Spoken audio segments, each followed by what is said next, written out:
எனக்கு hair growth and hair வந்துட்டு சாஃப்டாக இருக்கணும். ஏன்னா என்னோடய ஹேர் ரொம்ப டேமேஜ் ஆகிருக்கு அண்ட் ரொம்பவே ரஃப்பாக இருக்குது.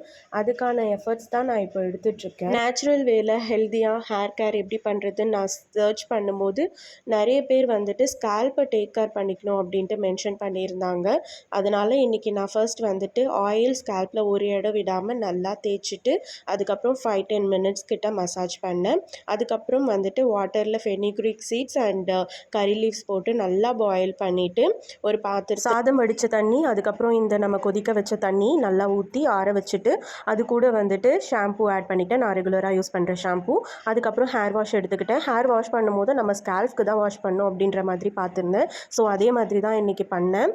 So this is how my hair looks after that my hair got dried. Still என்னோடய ஹேர் ரொம்பவே டேமேஜ்ன்றதுனால மதியம் வரைக்கும் கொஞ்சம் நல்லா இருந்துச்சு. அதுக்கப்புறம் திருப்பி ரஃப் ஆகிடுச்சு. இதோட நான் தேர்ஸ்டே திருப்பி ஹேர் வாஷ் பண்ணுவேன். அப்போ பார்க்கலாம் எப்படி இருக்குன்னு.